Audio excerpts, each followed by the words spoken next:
Mirëmëngjes të gjithëve. Ju përshëndes me gjithë zemër. Ju uroj një ditë të mbarë dhe plot e curi të bukura që shpesh herë mbeten gjatë në shpirt. Kështu janë në rastet kur njeriu takon njerëz jo të zakonshëm, njerëz që japin emër ditës së tyre e për më gjatë vlerësohen. Çmimi i karrierës për studentët e suksesshëm në vijimsinë e tyre është një vlerësim mirënjohje që Universiteti Luigi Gurakuqi e akordon çdo vit për ish studentët e tij.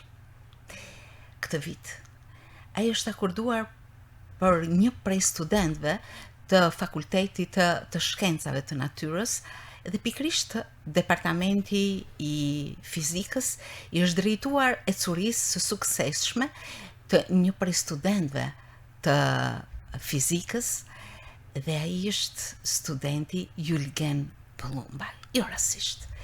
Sepse ecuria e doktor Julgen Plumbaj është mbreslënëse, është frymëzuese.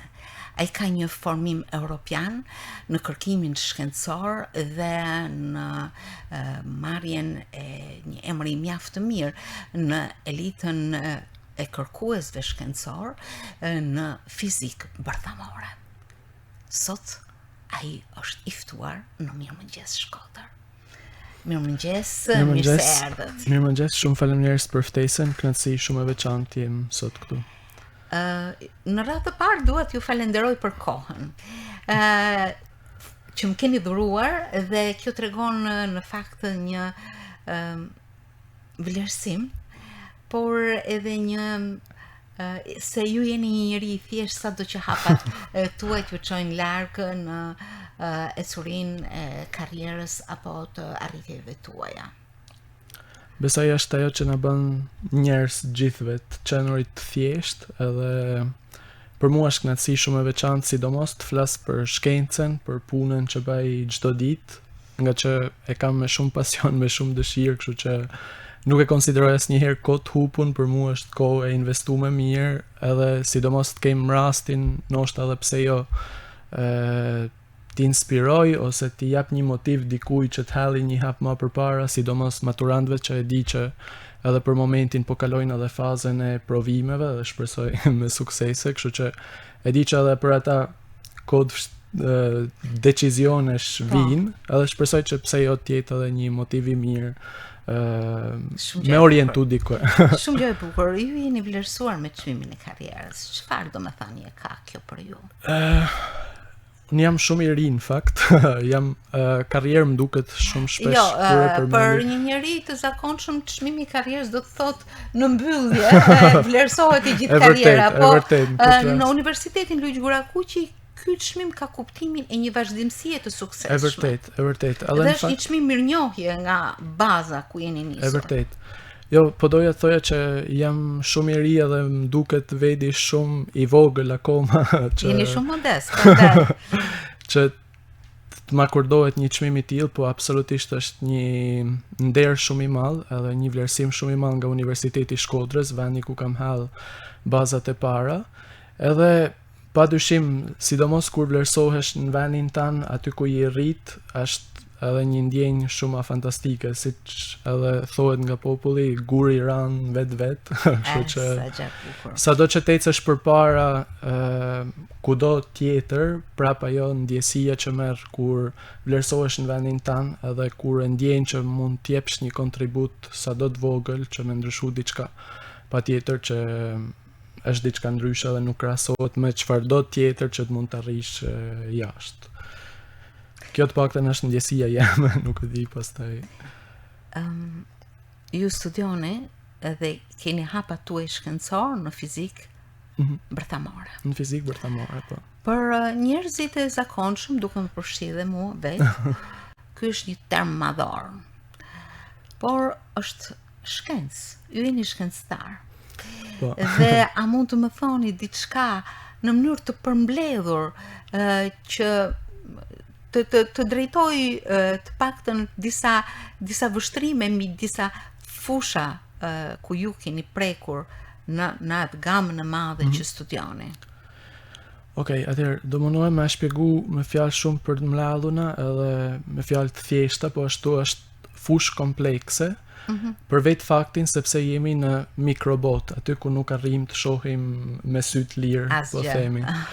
Jemi në një shkallë që në qoftë se dikush do ta imagjinoj pak a shumë dimensionet në të cilat jemi duke studiu, është si të marrësh 1 milimetër, që është shumë i vogël, ta ndash në 1 milion pjesë, dhe pastaj të marrësh 1 miliontën e këtyre pjesëve që ke nda dhe ta ndash në 1 milion pjesë tjera prap, edhe të marrësh edhe një herë një pjesë të vogël të asaj. Kjo është dimensioni i shkallën e asaj të cilën jemi duke studiu. Është diçka shumë e vogël edhe absolutisht gjanat nuk funksionojnë ashtu si në botën, siç e shohim ne në botën makro, le të themi. Studimi jem, në fakt, lidhet me fizikën bërthamore, siç e dim, lëndët janë të përbërë nga njësi shumë të vogla që janë atomet, në qendrën e të cilave ndodhen bërthamat, dhe bërthama është e përbërë nga grinca dhe më të vogla që janë protonet dhe neutronet, që pastaj janë të përbërë edhe nga grinca shumë tjera më të vogla, që janë kuarket. Futesh gjithmonë në thellësi të materjes dhe gjen diçka shumë më shumë të vogël, le të themi, por sa më shumë thellësi do ta studiosh, aq më tepër pastaj nevojitet edhe energji për të shkuar në shkallë kaq të vogla dhe në dimensione kaq të vogla, siç e thash edhe më përpara. Unë ndalem aty tek formimi i bërthamës nga protonen dhe neutrone, edhe studioj mënyrën se si ata bashkëveprojnë me njëra tjetrën. Në natyrë ka 4 forca themelore, forca gravitacionale, elektromagnetike, forca e bashkëveprimit të fortë, që është forca bërthamore, dhe forca e bashkëveprimit të dobët. Forca e bashkëveprimit fort, forca bërthamore, që mban bashk protonet edhe neutronet në një dimension shumë të vogël, është pikërisht ajo që njohim më pak në natyrë. Në fakt, nga këto 4 forcat themelore, forca bërthamore që i mban bashk protonet edhe neutronet është ajo që njohim më pak. Edhe pikërisht është kjo ajo që studioj. Mundohemi të marrim informacion për këtë forcë, dhe pastaj shohim në qoftë se ajo që mësojmë për këtë forcë mund të aplikohet edhe në jetën tonë me përmirësu cilësinë e jetës, shoqërisë e kështu me radhë. Ka shumë aplikime, fizika bërthamore ka shumë aplikime, qoftë në mjeftësi, qoftë në energjetik, edhe prandaj është e rëndësishme studime të tilla dhe siç e thash, sa më shumë të dush të futesh në brendësi të materjes edhe të studiosh, aq më tepër energji duhet, edhe prandaj edhe vende që për shembull Europa perëndimore që i ka kushtet investon në kërkim shkencor të tillë. Dhe ju pikërisht në kërkimin shkencor keni atë fokusin tuaj. I nisur nga Shkodra, pasi keni mbaruar 3 vite në Universitetin Luigi Gurakuqi, bachelor, me një trast, fes, barë të madhe, përgatitje dhe frymëzimesh. Dhe njëkohësisht keni aplikuar në 2 vende, në Spanjë, në Sevilla dhe në Padova. Ky është hapi i parë. Ky është hapi i parë, pikërisht pasi kam mbaru studimet bachelor në Shkodër. Gjithmonë, në fakt, nga aty kam fillu të shpreh interesin e parë për fizikën bërthamore. Fillimisht nuk i kisha shumë ide të qarta, sepse fizika është shumë term i gjerë edhe përfshin shumë deg pastaj. Por aty kam marrë edhe indicjet e para që, është diçka që më pëlqen, kisha dashur me vazhdu me studiu më tepër.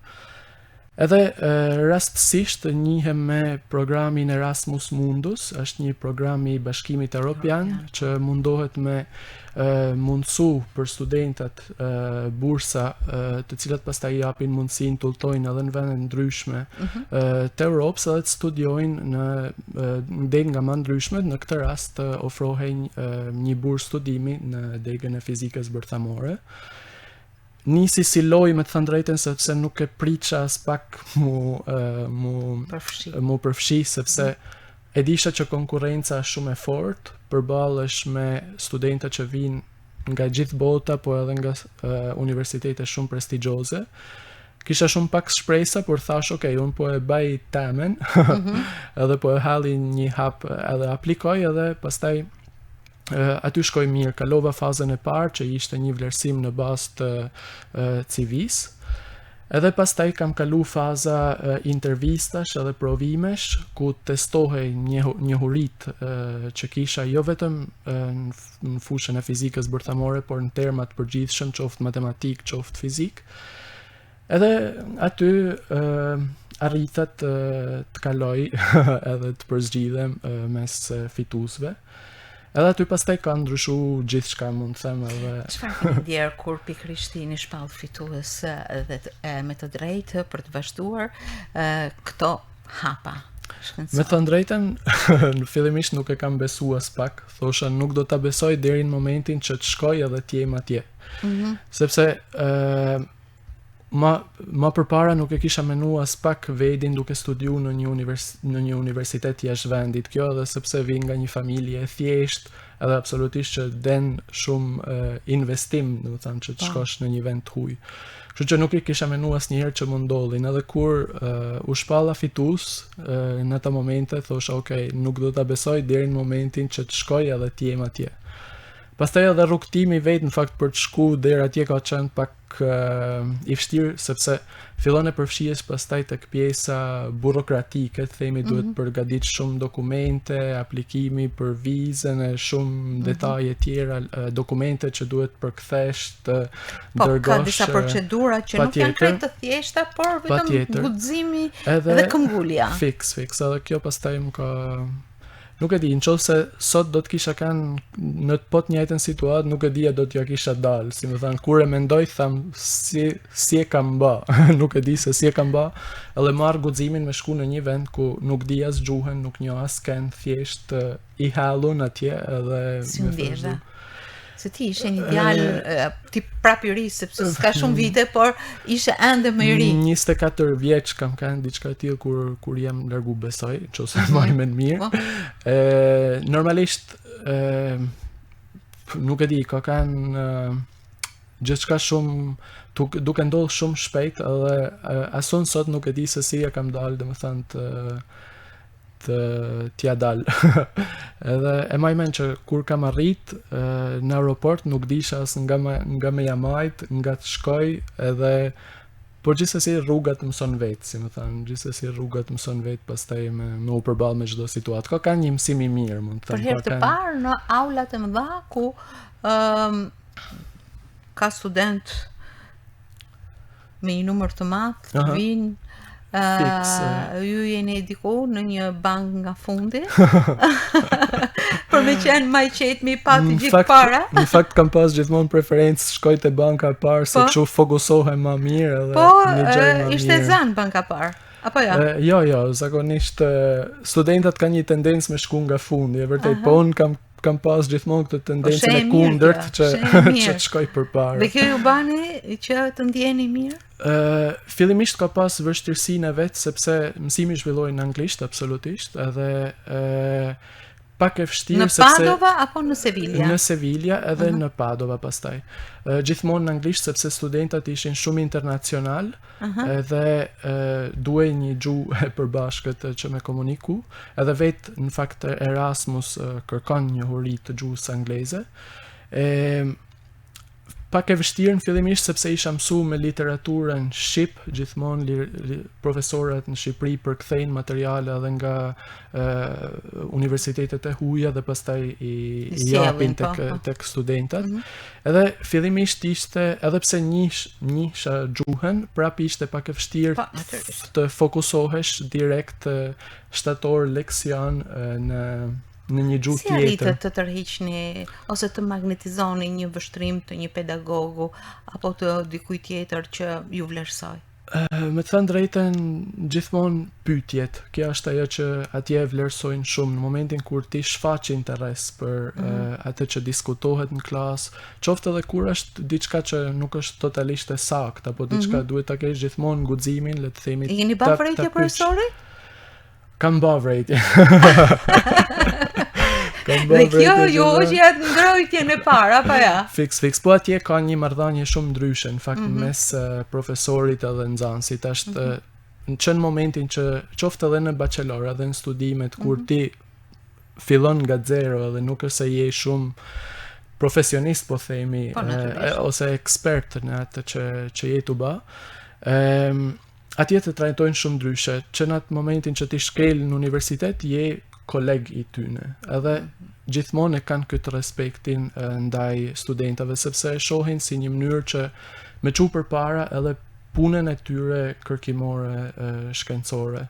Edhe kjo është diçka që e varen ndryshe nga Shqipëria. Atje realisht vlerësohesh shumë edhe trajtohesh në mënyrë shumë më ndryshe, shumë më miqësore, le të themi, mes studentit edhe profesorit. Pra, siç e kuptoj, nuk ka një distancë burokratike. Absolutisht. Përkundrazi, student dhe pedagog mund të diskutojnë pothuajse në mënyrë të barabartë rreth patjetër. temave ose çështjeve apo dilemave që lindin. Fix, edhe kjo mbata edhe shumë përshtypje në fakt në fillim kur diskutoshe temat ndryshme dhe opinioni jot kishte rëndësi, si të thosh, edhe u dëgjoshe edhe u merrte parasysh edhe. Si ndjet vlerësimin? Absolutisht është gjë e bukur, sidomos kur arrin, domethënë të shprehesh atë që mendon, edhe të shprehesh edhe në momentin kur e din që edhe nëse je gabim, si më thanë, përsëri nuk ka asnjë problem, sepse atje është gjaja ma normale. Kështu që ishit në fillim një si mund të ndodhin rëndom me gjithkënd një njeri i veçuar që nuk njihte miq apo shok, edhe më pas rreth teje filluan të jenë mjaft studentë të tjerë. Kam pas shumë fat në fakt këtë rast, kam takuar njerëz nga shumë vende të botës, sepse universitetet atje në fakt njerëzit kanë këtë që lëvizin nga një vend një tjetrin, për shembull në Spanjë, studentët e Barcelonës vinin në Sevilla ku kanë studiuar, apo unë kam shkuar në Madrid, rria atje 2 javë, kisha mundësi edhe të komunikoja me grupe të ndryshme të kërkimit shkencor, po edhe shikoja nëse diçka më intereson apo jo, nëse duhet përfshihem në një projekt. Edhe kam takuar edhe shumë studentë, në fakt shumë nga kultura nga më të ndryshmet, nga vende ndryshme të botës, dhe besoj që vetëm kam përfituar nga ky aspekt, domethënë duke njohur njerëz nga vende të ndryshme. Dhe pak nga ajo, po e quaj natyrshëm një ndrojtje e parë, filloi që t'ju magnetizoj një jetë tjetër me shumë impenjim, harronit të telefononit në mbrëmje vonë, si ke kalu një ditë, sepse ende kisha atë lidhjen me Shqipnin. Jo, atë nuk e harroj asnjëherë, domethënë edhe pse janë bë rreth 8 vite që jam larg Shqipërisë, telefonate në darkë që me fol me shtëpisë atë nuk mungon asnjëherë, domethënë edhe në shoh se nuk e kam mundësinë për një arsye sepse jam të gëulltu për punë apo diçka, shkruaj që shikoni jam këtu, jam atje, edhe raportoj. Vërtet e kemi në gjak një lloj lidhje që nuk të shkusem. Që nuk e kam pa në fakt në studentë të tjerë për shembull nga vende të tjera të botës, se nuk e kanë këtë. Bile habiteshin kur i thoshe që duhet marr ato të shtëpisë në telefon çdo darkë, apo ishte shumë e çuditshme. Për ata është shumë më rrallë, si më thënë, një herë në javë ose diçka e tillë. Kjo është diçka e bukur. Shumë e bukur. Patjetër. Kërkimi shkencor filloi të tërheq shumë. E vërtet. Dhe pikërisht këtu ju nuk njohët më pas e mbaruat masterin, por me njëherë në doktoraturën në Ferrara. Në Ferrara. Atëherë, gjatë kohës që studioja në Sevilla, na jepet mundësia që temën e diplomës ta bëjmë diku tjetër, edhe në një universitet tjetër, ose në Francë ose në Itali, mund të zgjidhni mes disa temave të ndryshme edhe universiteteve të ndryshme. Edhe ajo që më tërhoqi vëmendjen fakt ishte pikërisht Universiteti i Padovas në Itali. Ishte fillimisht tema, ajo që më bante përshtypje, por pastaj duke kërkuar edhe më tepër për universitetin, Ishte informacion që nuk e disha në fakt, po është një universitet që ka 800 vite histori, është themeluar në vitin 1202. Edhe është universiteti ku Galileo Galilei ka kanë shef departamentit për rreth 25 vite. Kështu që në vitet 1600. Kështu që patjetër kjo pastaj më inspiroi edhe shumë më tepër, domethënë, okay, ndoshta është një vend i mirë. Doktoraturës u punua me një intensitet të lartë, me një pasion, ajo I drejtohej një fushë që aplikohet nëpërmjet fizikës bërthamore. Gjithmonë në fizikën bërthamore kishte lidhje me studimin e mënyrës se si protonet edhe neutronet, që folëm pak më përpara, sistemohen në këtë volumin e bërthamës ku ndodhen. Ajo që ne mendojmë gjithmonë është që duhet jetë një top, një sferë, ky volumi ku ato ndodhen, por në fakt nuk është e tillë. Ajo mund të jetë me forma nga më ndryshme, edhe pse ka një dimension shumë të vogël, mund të ketë formën e saj. Mund të jetë si topat e për shembull e sportit rugby që janë pak të përzgjatura, mund të ketë formën e një dardhet, mund të ketë formën e një kivit që është pak më. Dhe kjo ndikon në mundësitë e aplikimit të mjaft fushave të gjana që mund të ndërtojnë diçka themelore. Atëherë, studimet, domethënë, në fizika bërthamore ka aplikime shumë të mëdha, sidomos në fushën e mjekësisë. Është një prej mënyrave sot që kemi për me luftu për shembull smundjen të konsideruar smundjen e shekullit, për me trajtu tumoret ndryshme. Në këtë rast nevojiten terapi me rrezatime, edhe kjo është e gjitha totalisht një aplikim I fizikës bërthamore. Edhe është shumë interesante, në fakt edhe ndoshta pa hi shumë detaje, por në shumë vende të botës ndërtojnë domethënë spitale të tilla që vetëm me anë të fizikës bërthamore, pak a shumë ajo që bajun çdo ditë në laboratorin ku punoj, arrin me një tuf, është praktikisht një tuf grimcash që që përshpejtohen me shpejtësi shumë të mëdha, dhe që pastaj godasin qelizat e tumorit. Edhe kjo është një aplikim shumë thelbësor, besoj edhe që ofron një ndihmë shumë të madhe për shumë njerëz që ndodhen në vështirësi të tilla. Kjo është në fushën e kërkimeve? Kjo është në fushën e kërkimeve, ka shumë pa marrë një patent, apo ja? Pa marrë një patent. Po megjithatë ju eksperimentoni në këtë fushë. Eksperimentojmë, unë nuk kam lidhje direkte, si të thosh, me pjesën e patentimit. Ajo që bëj më tepër vetë është studimi I forcës bërthamore që thash më përpara, studimi I karakteristikave që ka me anë të rrezeve gama. Ne kemi detektor që masin rreze gama dhe pastaj arrim konkluzione në qoftë se diçka është si thosh ka funksion apo jo për atë që nuk na nevojitet. Punojmë, është punë intensive, në fakt shkenca nuk ka orar, siç është një batutë që unë e them shumë shpesh edhe kur flas edhe me prind shumë shpesh kur më thonë hala në punë ose hala tu marr me punë, edhe them po shkenca nuk ka orar. Edhe realisht është e tillë në fakt.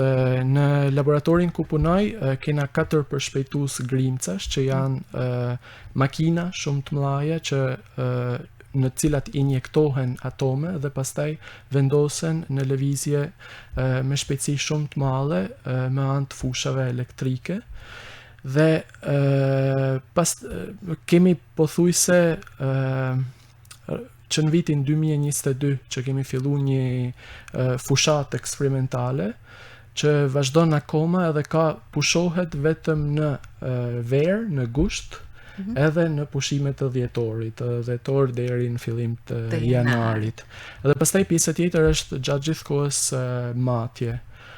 Kam përgjegjësitë e mia në këto matje, si më thanë, jam përgjegjës për disa detektore për të cilat më duhen të kujdesem që performanca e tyre të jetë gjithmonë optimale në mënyrë që matjet të jenë të suksesshme.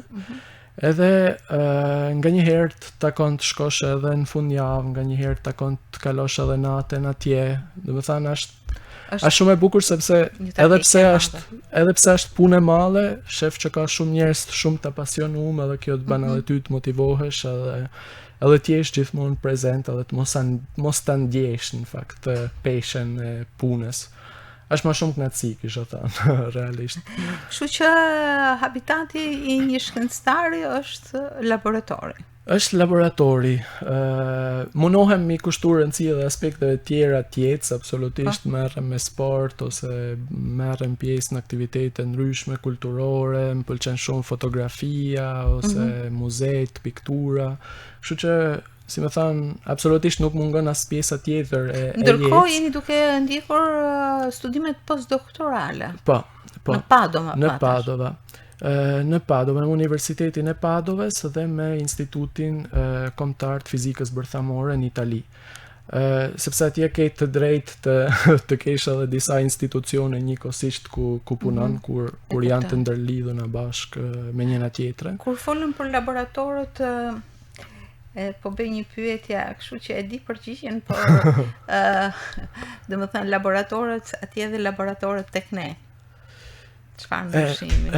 Në fushën e fizikës bërthamore në fakt ka shumë ndryshim, sepse është një fushë shumë e kushtueshme, siç e thash edhe më përpara, sa më në thellësi të dush të studiosh materien, aq më tepër energji të duhet, dhe kur them energji e kam fjalën edhe për kosto qoftë financiare, por qoftë edhe për burime njerëzore. Dhe fatkeqësisht, domethënë në Shqipëri prandaj është vështirë që të ktheheni. Është kështu, apo jo? Është pak e tillë situata, por e di që në Shqipëri ka një institut fizikës bërthamore që mundohet, domethënë, edhe punon në këtë aspekt absolutisht, por gjithmonë ajo që bëhet në shtetet e Europës, në Itali në rastin konkret aty ku punoj, po edhe në laboratore tjera kam pas rastin me kanë në Gjermani, në Finland, dhe investohet shumë kolosale. Investimi madh. Vetëm për me dhënë një shembull, pata një projekt të aprovuar për një kërkim shkencor në Padova, edhe më duhet të blija një material që na duhej për eksperimentin, edhe 200 mg i këtij materiali, që është shumë më pak se 1 gram material, kushtote rreth 15.000 euro. Edhe ky material pastaj është vënë në dispozicion shumë kohë rekord nga instituti, vetëm në mënyrë që ky projekt të ecte përpara dhe të vazhdojë. Vëmendje shumë e madhe, investim shumë i madh. Patjetër. Është diçka që vërtet është mbërslënse, po nga ana tjetër mbërslënse për potencialin që kanë shqiptarët, për studentët, për profesorët, për njerëzit me gradash, për shkencëtarët, si qeni ju. Ju përfshiheni shumë në kërkimin shkencor, keni botuar dhe vazhdoni të botoni në revista shkencore të Europës, studimet tuaja dhe ato të vlerësohen, apo jo? Po, është e vërtetë në fakt, sepse është edhe mënyra se si një person pastaj fillon ka progres në shkencë, absolutisht, duke bë projekte, duke bë eksperimente dhe pastaj duke publikuar edhe rezultatet e veta, kështu që pastaj mund të përdoren edhe nga kërkues tjerë shkencor. Jam shumë aktiv, si të thush, tek pjesa e shkrimit projekteve të ndryshme. Shumë shpesh më duhet të reflektoj ç'a mund të bëj diçka tjetër në mënyrë që mund të bëj. Kam marrë vlerësime, në fakt edhe vlerësimi është pikërisht aprovimi i këtyre eksperimenteve që kam propozuar, siç e thash, janë shumë të kushtueshme, janë ditë tana punet, jo vetëm mu personalisht, por një grup shumë i madh njerëzish që pastaj duhet të përfshihen vetëm se si ky eksperiment jetë i suksesshëm, sepse punoj me makineri gjigante. Laboratori është shumë i madh në sipërfaqe, edhe secila pajisje, sado e vogël, ka një person që është përgjegjës për të, kështu që kur ke të aprovuar një eksperiment që zgjat një javë, ke një grup rreth 40 personash që angazhohen 24 orë vetëm se si ky eksperiment jetë edhe të përfundojë në mënyrë të suksesshme. Kështu që ky është besoj edhe vlerësimi më i madh që kam marrë, që projekte që kam dorëzuar. Ju udhëhiqni grupe të tjera kërkuesish. Po. Diçka shumë e bukur. Ndërkohë që shpeshherë ju ka takuar që të jeni udhëheqës shkencor në punimet shkencore të studentëve. Jepni edhe mësim. Jep edhe mësim në Universitetin e Padovës, kam pas rastin sidomos vitin e fundit semestrin që sapo mbyll në fakt të jem shumë prezent qoftë edhe në degën e fizikës për studentat bachelor dhe master, po gjithashtu edhe të inxhinierisë, sepse edhe ato kanë aplikime të fizikës edhe marrin njohuri edhe nga fizika. Ka kanë shumë eksperiencë e bukur në fakt edhe ndjej vedin mes të dyjave edhe mësimdhënies edhe kërkimit shkencor. Kam pas rastin pastaj edhe tullheq tema diplomash për studentat edhe ka kanë shumë emocion i bukur në fakt edhe si që thash atje ka një raport tjetër mes studentit edhe profesorit edhe kyte kam ndje absolutisht sepse në fund metesh edhe shumë shok pavarësisht se janë pothuajse mosha jeme në këtë rast edhe ndjem sigur jena duke ba diçka të bukur bashkë të përbashkët. E kam ndjerë edhe gjatë të vlerësimit të çmimit të karrierës tek profesorët tuaj këtu në Shkodër. Vlerësimin për ju. Profesoresh Klotilda, të cilën unë e përshëndes, Klotilda Enika, që është shefe e departamentit të fizikës, nuk e njihja, unë i kam telefonuar dhe kërkova të dija diçka më shumë për ju. Ajo me një dashamirësi të jashtëzakonshme, më ofroi shumë çka dhe më bani që kjo bisedë të realizohej sot. Siç e tha dhe ajo, ju nuk i humbni lidhjet me Universitetin e Shkodrës. Jo, në fakt, nga që e ndjej që du të kontriboj tek vendi jem, domethënë, ajo eksperiencë që kam fituar atje, e ndjej që pse jo duhet të jetë diçka që mund të marrin edhe studentat këtu. Mu më ka mungu për shembull. Kur unë kam qenë student këtu, një eksperiencë ose një përvojë siç e kam përjetu jashtë Shqipërisë, më ka mungu edhe realisht e ndjej që duhet të jetë diçka që duhet t'i ofrohet edhe njerëzve të tjerë që kanë të njëjtin pasion. Profesorish Klotilda Nika, unë realisht e falenderoj shumë sepse ka kanë ur lidhse edhe arsyeja sepse unë jam sot në Shkodër, arsyeja sepse jam vlerësuar edhe me këtë çmim. Edhe gjithmonë e gatshme me bashkëpunu, qoftë edhe nganjëherë edhe në orare shumë të pazakonta, gjithmonë gati me komuniku, me shkru një projekt, mu mundu që me bë diçka interesante edhe në Universitetin e Shkodrës. Edhe realisht jam shumë i lumtur që dikush nga departamenti i fizikës realisht po punon fort edhe po munohet që me çu në një step, me çu në një hap më përpara. A ka njerëz të veçantë në ecurinë tuaj të kësaj karriere që nga hershmëria juaj që kanë luajtur role kyça? Le të themi si idhuj, dikush që më ka frymëzuar, realisht nuk e di, ka kanë gjithmonë shkenca ose pasioni për me ditë se si që i vogël, shumë e kam kurioz. pas shumë që i vogël, kam kanë shumë kurioz për gjithçka të di si funksionon kjo, pse kjo ashtu, pse kjo kështu. Edhe kjo pastaj me kalimin e kohës vetëm ashtë rrit si ndjesi, domethënë kam pas gjithmonë të nevojshme të arrit të shpjegoj gjithçka për rreth se si funksionon. Edhe kjo pastaj më ka bërë me përfundu studimet për fizikë edhe me vazhdu edhe kërkimin shkencor. Sa do t'ja rekomandoni të një studenti, një maturanti që ka marrë diplomën e maturës, studimin për fizikë dhe pikërisht duke u nisur nga baza jon këtu, nga Shkodra? E kuptoj. Jo, realisht kualiteti edhe mësimdhënia, domethënë në Universitetin e Shkodrës është on top, kisha thënë, është realisht për të vlerësuar sepse gjithë pedagogët e departamentit fizikës bajnë një punë të palollun edhe unë jam këtu sot vetëm fal bazave që kam marrë në Universitetin e Shkodrës, tek departamenti i fizikës. Sa ja rekomandoj maturantëve, realisht unë e kisha lidhur me diçka shumë personale. Nuk bëj asnjë fushat promocionale, por duke u nisur nga ky shembull. Jo, patjetër. Jo, realisht edhe vetë printe mi në fakt kur kam kanë maturant edhe më duhet zgjidhja cilin drejtim të masha. Pikërisht, adin unë besoj që ata duhet ndjekin pasionin e tyne. Kjo është ajo që duhet bëjnë me liçni patjetër. pasioni. Mos dëgjoni asken kushrira që ju thojnë shko për mjekësi sepse ky profesion t'jep të ardhura ekonomike ose bëjnë avokatin ose inxhinierin sepse këto profesione pastaj t'japin mundësi ekonomike që ndoshta nuk i gjen në deg tjera. Unë kisha thënë realisht ndjekni pasionin tuaj sepse pastaj do të ecni përpara me patjetër. Nuk kam pas shumë kundërshtime edhe unë në rastin konkret, që më thoni fizik, jo, po fizik nuk keme pas të ardhme, nuk ke asnjë shans. Por nuk besoj që është kështu. Mjafton të kesh pasionin për diçka dhe pastaj e gjen. Edhe ato rrugën. hapa të vegjël në fillim si kuriozitet, më pas tek ju u bën një magnet dhe u bën një rrugë. Kjo rrugë tash nuk pushon. Nuk pushon, ecën. nuk pushon.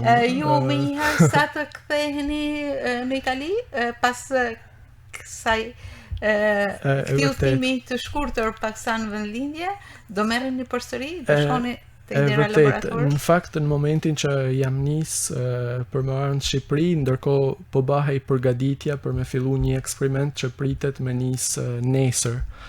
Edhe gjatë ditës sot, si më thanë, më rrin mesazhe që duhet bëj sepse nuk funksionon. Do të thënë, jam gjithmonë në kontakt me ato edhe Krenari. Shumë faleminderit. Çmimi i karrierës është vërtet një mundësi për të hedhur vështrimin në hapa të tillë frymëzues, siç janë këto të doktor Plumbaj. Julgen Plumbaj. Shumë faleminderit, ishte kënaqësi. Faleminderit shumë. Me pas një bisedë kaq të këndshme bashkë. Faleminderit shumë. Edhe besoj se Mirëmëngjes Shkodër, të gjitha ata që po na ndjekin kanë me të përshëndet përzemërsisht dhe me të uru që të kesh një ditë, shumë ditë, të gjitha ditët tuaja kaq produktive dhe me një pasion kaq të madh për punën tuaj në rrugën e kërkimit shkencor në fizikën bërtamore. Faleminderit shumë doktor Julgen Plumbaj që ishit sot pjesë e Mirëmëngjes Shkodër. Çmimi i karrierës është vërtet diçka e bukur që tregon se vendlindja, qyteti, universiteti i Shkodrës nuk ju haron, ju është mirënjohës dhe ju përshëndet gjithmonë. Faleminderit shumë. Shumë i kënaqur me këtë vlerësim. Faleminderit edhe ju për ftesën. Faleminderit.